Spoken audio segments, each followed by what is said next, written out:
बिस्मिल्लाहिर्रहमानिर्रहीम। अस्सलाम वालेकुम। आज की वीडियो में हम लोग देखेंगे कि object oriented analysis and design क्या होता है। ये बेसिकली यूएमएल का फर्स्ट चैप्टर है और इसके बारे में हम लोग डिटेल में डिस्कस करेंगे। वीडियो शुरू करने से पहले आप लोगों से गुजारिश है कि चैनल को सब्सक्राइब कर लें और वीडियो लास्ट तक देखें ताकि आप लोगों को सारे तफसील सही तरीके से समझ आ सके। सबसे पहले शुरू करते हैं कि object oriented analysis and design होता क्या दर हकीकत और हम लोग इसे क्यों पढ़ रहे हैं। देखिए, नॉर्मल एनालिसिस एंड डिज़ाइन में होता ये है कि हम लोग एक चीज़ जो है वो एनालिसिस करते हैं। एनालिसिस का मतलब ये होता है कि हम लोग उसको खंगालते हैं। खंगालने के बाद जो है वो हम लोग उसके अंदर से जो है वो जो भी हम लोग के रिक्वायर्ड डाटा होता है उसको अलग कर देते हैं।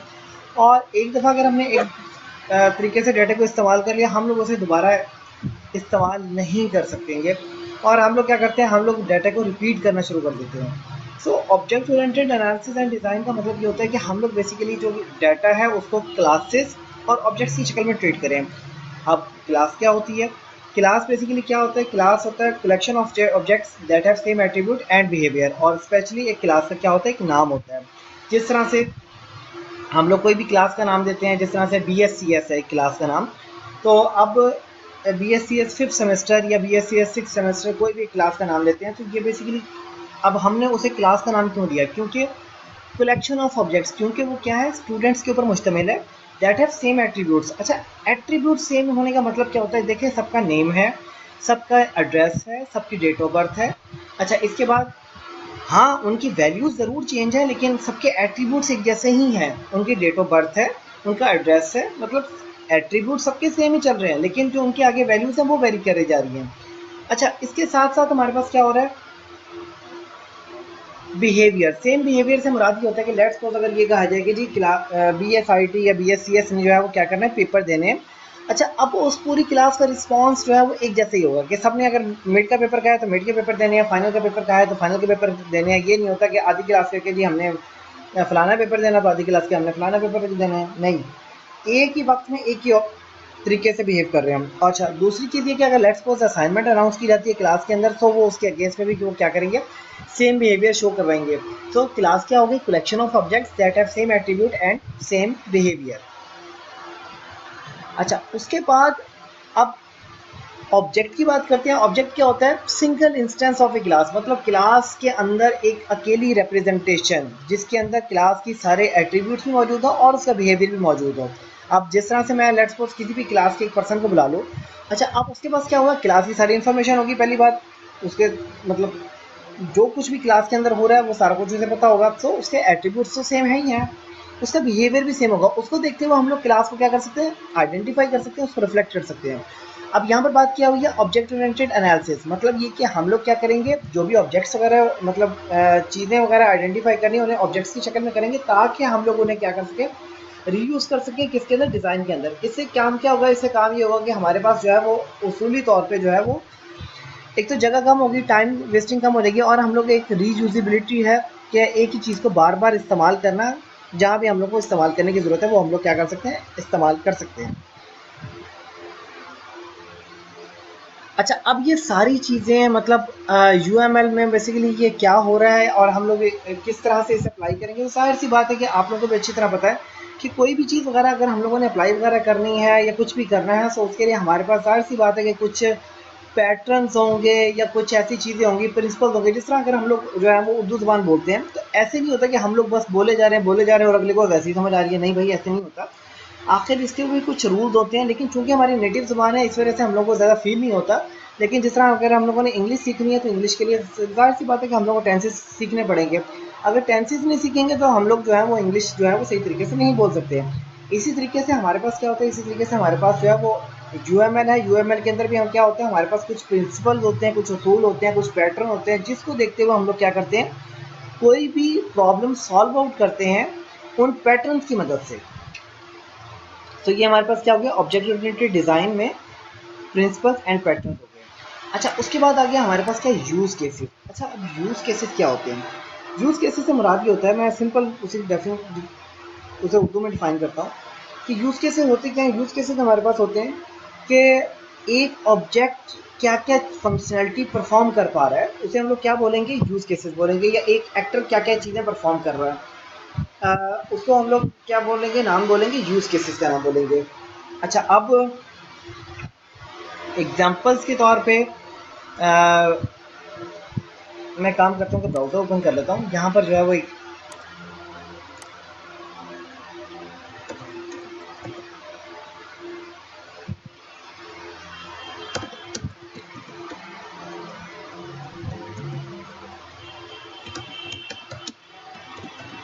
यहाँ पर मैं जो हूँ वो यूज़ केस डायग्राम एग्जांपल जो है वो शो करवा रहा हूँ। अच्छा, लेट्स सपोज ये हमारे पास क्या है, ये एक हमारे पास जो है वो सिंपल सी डायग्राम है। इस डायग्राम में आप लोग देखें कि यहाँ पर जो है वो यूज़ केस डायग्राम दी हुई है। इसमें ये वेटर आ रहा है, ये क्लाइंट आ रहा है, ये कैशियर आ रहा है। ये बेसिकली ये जो एक सिंबल बना हुआ है इसको क्या बोलते हैं, एक्टर बोलते हैं। और ये बाउंड्रीज के अंदर वो सारे काम हैं जो ये परफॉर्म कर रहे होते हैं। इनको क्या बोलते हैं, इन्हें ओवल शेप में लिखते हैं और इसके अंदर जो है वो उसका नाम लिखे जाता है। इसको बोलते हैं यूज़ केसेस या इसको बोलते हैं यूजेज सिनेरियोज। सो उसूली तौर पे ये हमारे पास क्या होती है, यूज केस डायग्राम होती है, जो बेसिकली क्या शो करवा रही होती है, एक्टर्स के कोरस्पॉन्डिंग सिस्टम के अंदर एक्टिविटी शो करवा रही होती है। सो इसको क्या बोलते हैं, यूज केसेस बोलते हैं या यूज केस डायग्राम बोलते हैं। अच्छा, उसके बाद आइटरेटिव डेवलपमेंट, एजाइल मॉडलिंग और एजाइल अप, ये सारी चीज़ें हम लोग एक एक करके देखते हैं कि ये होती हैं। एजाइल का मतलब क्या होता है, एजाइल का मतलब ये होता है कि एक ऐसी चीज़ जो बार बार चेंज हो रही हो उसे हम लोग क्या बोलेंगे, एजाइल बोलेंगे।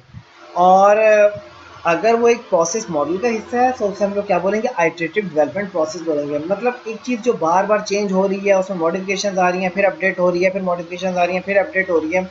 और जाहिर सी बात है ऐसी चीज़ जो है वो एक बहुत अच्छी प्रोडक्ट जो है वो हमारे पास क्या होगी, एट द एंड निकल के आएगी। यहाँ पर ही हमारे पास जो है वो कुछ टर्म्स बताई हुई हैं। Object oriented analysis and design है, यूएमएल की नोटेशंस इस्तेमाल होती हैं। बेसिकली ये टॉपिक्स एंड स्किल्स के अंदर ये सारी चीज़ें शामिल हैं। रिक्वायरमेंट एनालिसिस है, उसके बाद iterative development and agile unified process है, उसके बाद प्रिंसिपल एंड गाइडलाइंस हैं और पैटर्न्स हैं। ये सारी की सारी चीज़ें किसके अंदर हैं, यूएमएल के अंदर मौजूद होती हैं।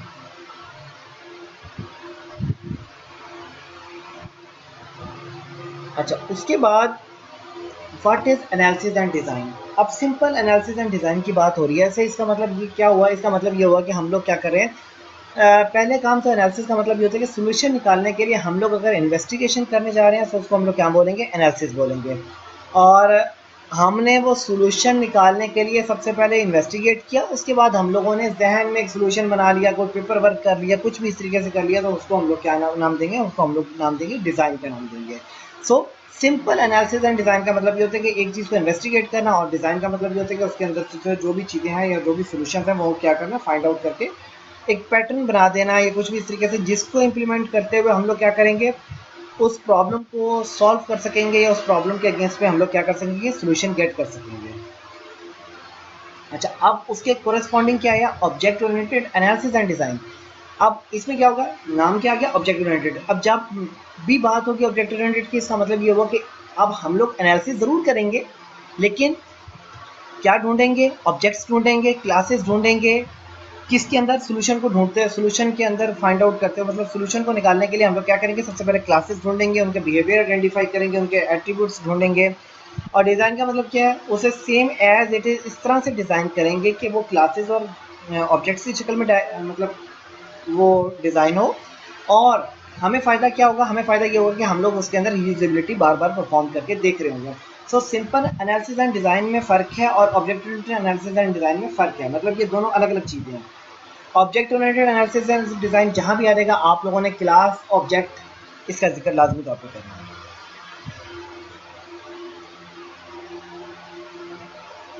अच्छा, उसके बाद ये तो अभी हम लोगों ने डिफाइन कर लिया कि बेसिकली यूज़ केस क्या होते हैं। यूज़ केसेस के मैंने आप लोगों को जो है वो डायग्राम भी शो करवा दिया। अच्छा, इसके बाद बात आती है यहाँ पर ही कि हम लोग जो है वो रिस्पॉन्सिबिलिटीज़ कैसे आइडेंटिफाई करते हैं। यहाँ पर उसने एक पॉइंट आउट किया है जी कि इंटरेक्शन डायग्राम और सीक्वेंस डायग्राम की तरफ जो है वो पॉइंट आउट किया है। देखिए, हम लोगों ने क्या करना होता है, हम लोगों ने करना ये होता है कि सिस्टम को शो करवाना होता है डायग्राम्स की शक्ल में। अब जब हम लोगों ने बात की object oriented analysis and design, so object oriented analysis and design में सबसे पहले हम लोगों ने क्या करना है, हमने क्लासेस की शक्ल में क्या करवाना है, हम लोगों ने अपना जो है वो सिस्टम शो करवाना है। तो मैं आप लोगों को एक क्लास डायग्राम भी दिखा देता हूँ। एक क्लास डायग्राम क्या होती है, क्योंकि यहाँ पर ये दो तीन चीज़ें इस्तेमाल हुई हैं, एक एक करके ना सारी देखते हैं। ये जो है वो एक एग्जांपल के तौर पे मैंने क्लास डायग्राम ओपन की हुई है। अच्छा, यहाँ पर आप लोग देख सकते हैं ये कस्टमर जो है ये क्या है, ये क्लास डायग्राम है, क्या सॉरी क्लास का नाम है, कस्टमर जो है क्लास का नाम है। अच्छा, यहाँ पर देखें आईडी है, नेम है, एड्रेस है, फ़ोन नंबर है, उसके बाद अकाउंट नंबर है, ये सारे के सारे क्या चीज़ें हैं, ये उसके बेसिकली एट्रीब्यूट्स हैं। और ये आगे जो है वो आप लोगों को ये लिखने की ज़रूरत नहीं है, ये बेसिकली डाटाबेस का ही व्यू उसने शो करवाया हुआ है। अच्छा, नीचे देखें जनरल इंक्वायरी, डिपॉजिट मनी, उसके बाद विड्रॉ मनी, ये सारी के सारी। अच्छा, ये आगे जो है वो मेथड डिफाइन क्यों है, ये बेसिकली क्या है, फंक्शनैलिटी है जो कस्टमर परफॉर्म कर सकता है। सो ये आपस में क्या है, लिंक हुए हुए हैं। इसको हम लोग क्या बोलते हैं, क्लास डायग्राम बोलते हैं। और यहाँ पर जो है वो एक और बात हुई किस चीज़ की, सीक्वेंस डायग्राम की। अभी ये टेंशन लेने की ज़रूरत नहीं है कि हाँ भाई ये मतलब इतनी सारी डायग्राम्स हम एक ही वक्त में पहले ही चैप्टर में पढ़ रहे हैं। सो ये सिर्फ यहाँ पर जस्ट इसका इंट्रोडक्शन करवाया हुआ है, आगे जाके ये कम्प्लीटली पढ़नी है diagrams. Sequence diagram interaction diagram में शुमार होती हैं। सीक्वेंस डायग्राम एक सिंपल सी बुक खोल कर दिखाता हूँ। जिस तरह से ये हमारे पास क्या है, ये एक सीक्वेंस डायग्राम जो है वो दी हुई है। अच्छा, पहले तो ये चीज़ें इसकी टर्म समझेंगे, ये बेसिकली होती क्या क्या चीज़ें हैं। ये जो एक रजिस्टर है, रजिस्ट्रार ऑफिस है, उसके बाद अकाउंट रिसीवर है, उसके बाद एक ड्रामा क्लास है, ये बेसिकली ऊपर जितने भी ये ब्लू में दिए हुए हैं ये क्या है, ऑब्जेक्ट्स हैं। अच्छा, उसके बाद ये दरमियान में डॉटेड लाइन है यार, ये सारी की सारी डॉटेड लाइन आ रही है, ये सारी की सारी डॉटेड लाइन आ रही है, ये सारी की सारी डॉटेड दरमियान में लाइन आ रही है। इसको बोलते हैं life line of the object. क्या बोलते हैं, life line of the object बोलते हैं। अच्छा, उसके बाद फिर इनके ऊपर ये जो ग्रीन ग्रीन से जो लेबल्स नज़र आ रहे हैं, ये पूरा वर्टिकल बार नज़र आ रहा है, इधर भी वर्टिकल बार नज़र आ रहा है, इधर भी वर्टिकल बार नज़र आ रहा है, सो ऑन। इनको क्या बोलते हैं, इनको बोलते हैं एक्टिवेशन ऑफ द ऑब्जेक्ट बोलते हैं। क्या बोलते हैं, एक्टिवेशन ऑफ द ऑब्जेक्ट। अच्छा, ये दरमियान में क्या हो रहा है, इधर से ये मैसेज आ रहा है। अच्छा, इधर से ये डॉटेड मैसेज वापस आ रहा है, इसको क्या बोलते हैं, सिंक्रोनियस मैसेज। कि मैसेज जाए एक ऑब्जेक्ट से दूसरे के पास और दूसरे ऑब्जेक्ट से उसका रिप्लाई आए। एक बात याद रखिएगा कि ये जो फील्ड एरो है ये हमेशा क्या करता है, सिंक्रोनियस मैसेज को शो करता है। अगर ये फील्ड ना हो, सिंपल एरो हो, तो इसको क्या बोलते हैं, एसिंक्रोनियस मैसेज बोलते हैं। खैर, अभी इस फिलहाल इन टर्म्स को बस याद रखें, इसके अलावा और कोई ज़रूरत नहीं है कि ये सीक्वेंस डायग्राम क्या होती है, क्योंकि फर्स्ट चैप्टर है, फर्स्ट चैप्टर में अभी से जस्ट उसने एक टर्म्स का नाम लिखा हुआ, बाकी आगे सब डायग्राम्स के ऊपर पूरे पूरे चैप्टर मौजूद हैं।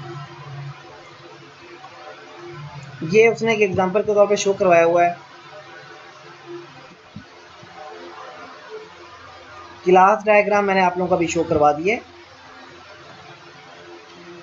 अच्छा, अब वो आ रहा है स्पेशली यूएमएल के ऊपर कि यूएमएल क्या चीज़ है।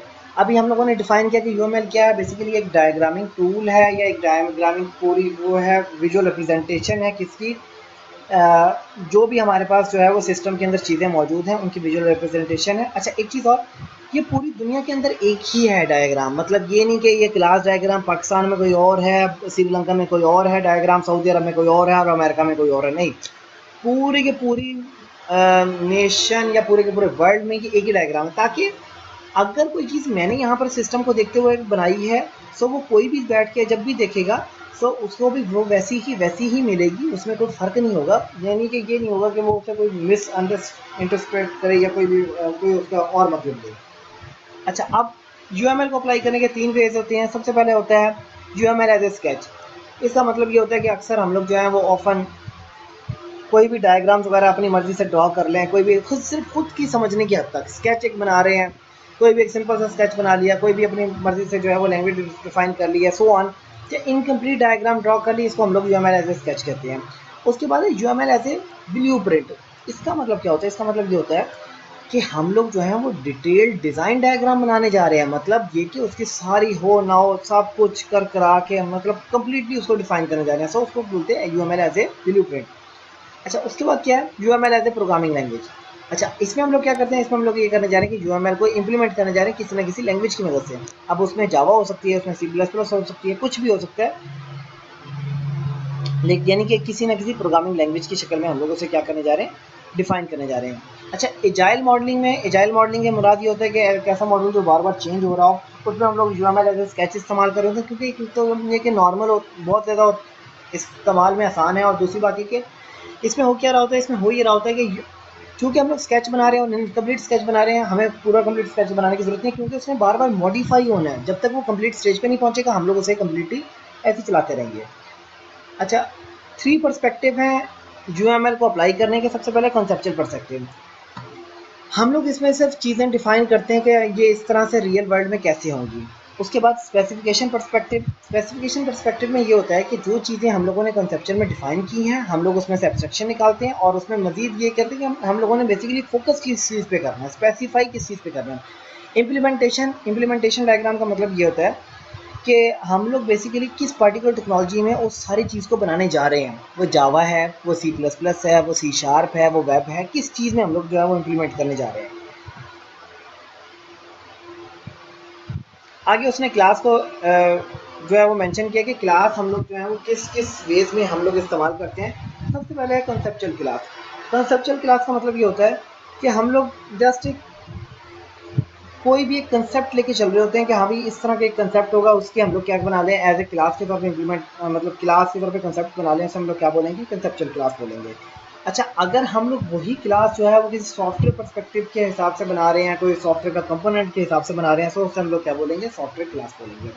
अच्छा, उसके बाद अगर वो हम लोग जो है वो उसे किसी स्पेसिफिक प्रोग्रामिंग लैंग्वेज में इंप्लीमेंट करने जा रहे हैं, जिस तरह से जावा है या C++ है, सो उसे हम लोग क्या बोलेंगे, इंप्लीमेंटेशन क्लास बोलेंगे।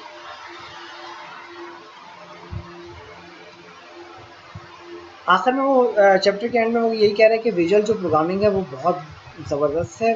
क्यों ज़बरदस्त है, उसकी वजह ये होती है कि देखिए, एक चीज़ जो आपने उसे लिख के समझानी है, लिख के समझाना एक और चीज़ होती है। आप अगर उसे डायग्राम की शक्ल में रिप्रेजेंट करोगे सिस्टम को, तो किसी भी डेवलपर के लिए समझना आसान हो जाएगा और उसके लिए वो चीज़ बनाना भी बहुत आसान हो जाएगा। सो आज के लिए इतना ही। कोई क्वेश्चन हो तो कमेंट सेक्शन में ज़रूर पोस्ट करिएगा, मैं उसका आंसर करूँगा।